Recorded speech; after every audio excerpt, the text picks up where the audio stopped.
Vous pensez que Laurent Lafitte, échappé du tournage de Papa ou Maman 2, fera un excellent maître de cérémonie au Festival de Cannes? Ça tombe bien, nous aussi.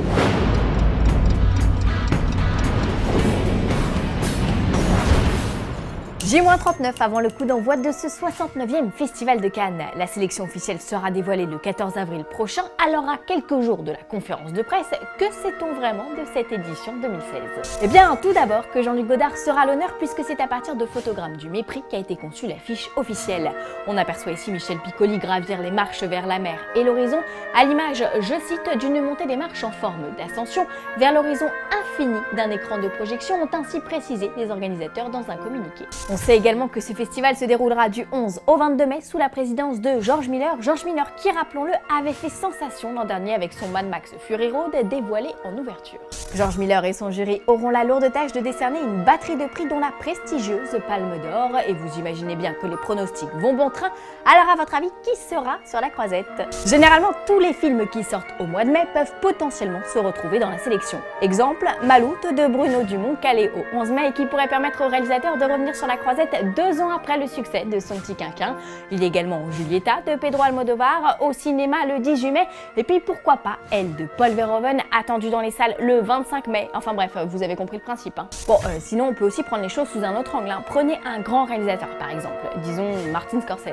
Bon, eh bien Martin Scorsese vient tout juste de finaliser son nouveau film Silence avec entre autres Andrew Garfield et Adam Driver. Eh bien voyons, on les imagine bien fouler le tapis rouge en mai prochain.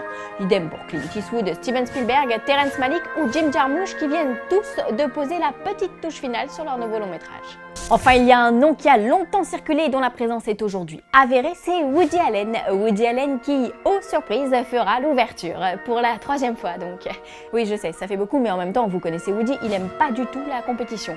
Et puis, un Cannes sans Woody, c'est comme un Star Wars sans Chewie, ça n'a pas de sens. Cette couverture sera donc placée sous le signe du glamour, car Kristen Stewart et Jesse Eisenberg tiennent le haut de l'affiche de ce café Society, entouré pour l'occasion de Steve Carell, Parker Posey, Corey Stoll et Blake Lively. Car oui, c'est aussi ça, Cannes, un parterre de stars qui défilent sur le tapis rouge tandis que les fans font chauffer leurs cordes vocales, des fans dont vous faites peut-être partie et que l'on espère croiser en mai. Aussi impatiente que Naomi Kawase, pressée de prendre la tête du jury de la Ciné Fondation le 11 mai prochain. Voici les news en bref. Le Festival de Cannes, c'est donc une sélection officielle avec compétition hors compétition, mais aussi des sections parallèles, dont la Semaine internationale de la critique. Elle sera présidée cette année par l'actrice et réalisatrice française Valérie Donzelli, qui avait présenté La guerre est déclarée il y a 5 ans. L'affiche de cette Semaine de la critique a d'ores et déjà été dévoilée et c'est l'incandescente Jessica Chastain qui est à l'honneur. Les plus cinéphiles d'entre vous y reconnaîtront une scène tirée du film Tech Shelter de Jeff Nichols.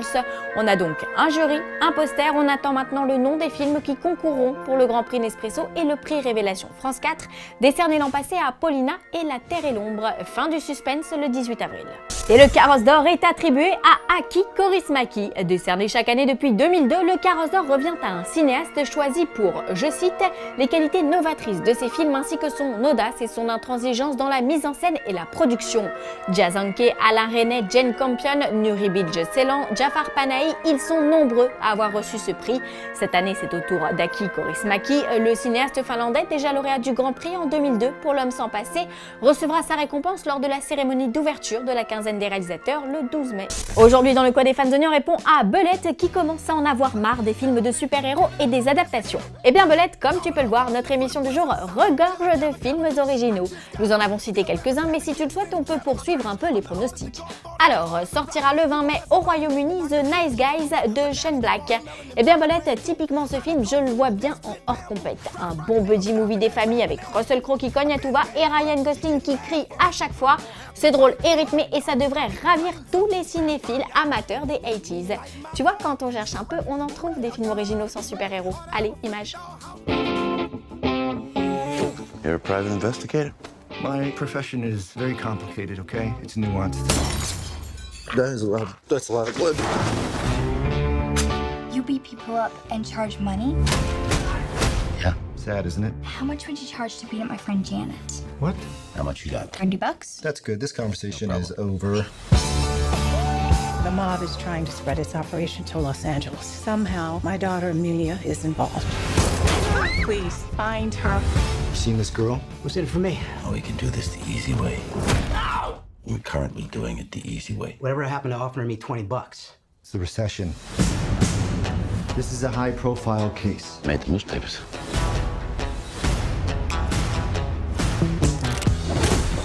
Where is Amelia?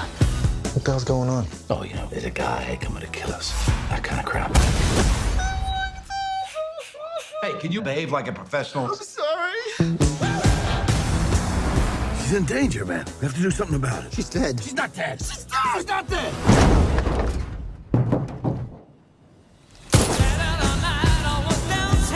Why do you think everyone involved with this case is dying?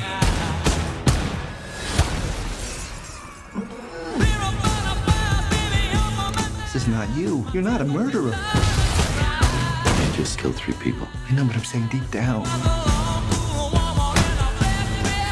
Look, if you come in here, you beat up on me. It's part of the job, I accept it. But what did you do? You pissed me off.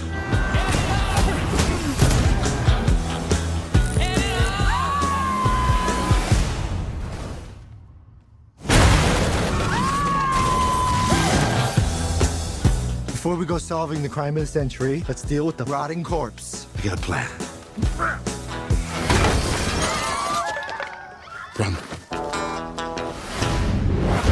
On l'évoquait en début d'émission, Malo de Bruno Dumont pourrait bien faire l'événement lors de cette 69e édition. Emmenée par Fabrice Lucchini et Juliette Binoche, Maloute est une comédie, genre assez rare dans la filmographie de Dumont, qui suit les aventures de l'inspecteur Machin et de son sagace adjoint.